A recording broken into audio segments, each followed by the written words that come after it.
Bonjour les amis, ici le Père Louis-Éric Ferreira, membre de la communauté Pantocrator et curé du secteur paroissial Bédari du Châteauneuf-du-Pape. C'est une grande joie de pouvoir être avec vous pour cette semaine d'une autre rencontre, pour méditer ensemble, pour goûter ensemble la parole de Dieu. Voilà notre joie, c'est d'écouter la parole du Seigneur. Et pour bien commencer cette semaine, ce dimanche 17 octobre, 29e semaine du temps ordinaire, nous allons commencer donc en évoquant l'Esprit Saint. Au nom du Père et du Fils et du Saint-Esprit. Amen. Saint-Esprit de Dieu, nous avons besoin de toi. Tu es notre lumière. Viens donc illuminer nos cœurs pour que nous puissions écouter la parole du Seigneur et la mettre en pratique dans nos vies. Respire en moi, Saint-Esprit, afin que je pense ce qui est saint. Agis en moi, Saint-Esprit, afin que je fasse ce qui est saint. Attire-moi, Saint-Esprit, afin que j'aime ce qui est saint. Affermis-moi, Saint-Esprit, afin que je garde ce qui est saint. Garde-moi, Saint-Esprit, afin que je ne perde jamais ce qui est saint. Au nom du Père et du Fils et du Saint-Esprit.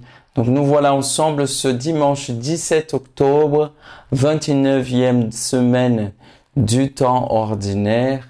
Et nous avons l'évangile de Saint Marc, Marc 10, 42 à 45. Marc 10, 42 à 45. Je vous invite donc à lire avec moi cet évangile. En ce temps-là, Jésus disait à ses disciples, « Vous le savez, ceux que l'on regarde comme des chefs des nations, les commandent en maîtres. Les grands leur font sentir leur pouvoir. Parmi vous, il ne doit pas en être ainsi. Celui qui veut devenir grand parmi vous sera votre serviteur. Celui qui veut être parmi vous les premiers sera l'esclave de tous. Car le Fils de l'homme n'est pas venu pour être servi, mais pour servir et donner sa vie en rançon pour la multitude. » Acclamons la parole de Dieu. Louange à toi, Seigneur Jésus. Donc nous voilà, les amis, avec cet évangile, cette grâce de Dieu pour nous aujourd'hui, pour nous nourrir, pour nous donner sa vie. Et nous avons donc dans les paroles de Jésus qui nous disent que dans le monde, il se passe comme ça. Dans le monde, les gens, les maîtres des nations font sentir leur pouvoir, c'est-à-dire ils maîtrisent le peuple, il domine le peuple. Et il ne doit pas en être ainsi parmi vous. Celui qui veut être grand, il doit être serviteur de tous, esclave de tous. Donc comment s'en débarrasser de cette tendance que nous avons suite au péché originel, cette tendance de la concupiscence du pouvoir? Comment se débarrasser de cette tendance de vouloir chercher le pouvoir au-dessus de tout, tellement que nous finissons pour dominer les autres, maîtriser, faisons sentir le pouvoir de façon négative. Et Jésus va nous dire, celui qui veut être grand, qu'il soit le serviteur de tous. Voilà, parce que le Fils de l'homme n'est pas venu pour être servi, mais pour servir.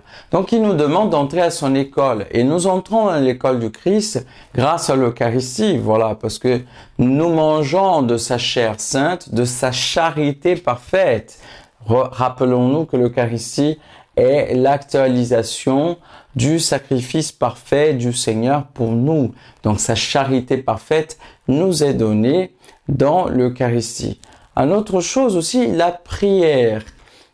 Et aussi le service, puisque le Seigneur lui-même nous a dit, celui qui veut être grand, qu'il soit serviteur de tous. Donc, nous devons nous engager dans le service, servir les autres, parce que le service nous purifie, la charité véritable nous purifie, mais aussi nous mangeons du corps du Christ, de la charité parfaite du Christ, aussi en priant, parce que la deuxième lecture de ce dimanche va nous dire, avançons-nous avec assurance vers le trône de grâce. Le Seigneur nous concède, nous donne, nous livre la grâce qui peut guérir nos cœurs et nos âmes de cette mauvaise tendance. Cette grâce nous est déjà donnée au baptême, mais elle est actualisé, vivifié, renouvelé en nous chaque jour. Donc nous sommes appelés à entrer dans l'école du Christ, à vraiment servir les autres avec charité, mais en s'appuyant non pas sur nous-mêmes, mais sur la charité parfaite du Christ que nous recevons dans l'Eucharistie et aussi que nous recevons par la prière. Nous sommes appelés à entrer dans l'école du serviteur de tous les hommes. Le Christ, Dieu, est venu non pas pour être servi, mais pour servir. Voilà.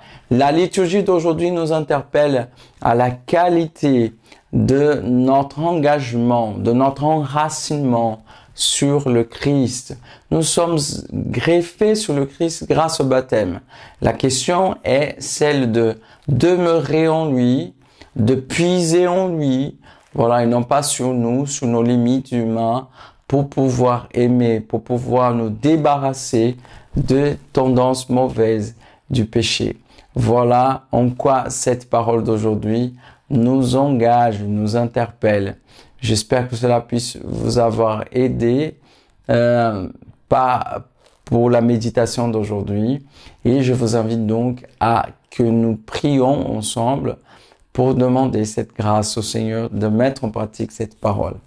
Seigneur Jésus, nous voici devant ta présence, nous voici devant toi-même, toi la parole vivante, efficace du Père. Nous t'implorons, Seigneur, envoie sur nous ton esprit et ta grâce pour que nous puissions nous engager davantage avec toi et avec la mise en pratique de ta parole. Aide-nous, Seigneur, à servir largement, à vouloir plutôt servir qu'à être servi. Aide-nous, Seigneur, à le faire, appuyer sur ta grâce, sur ta charité parfaite et non pas sur nous et nos limites humaines. Donne-nous cette grâce, Seigneur. Nous te l'implorons, Dieu Tout-Puissant. Voilà. Je vous laisse pour aujourd'hui.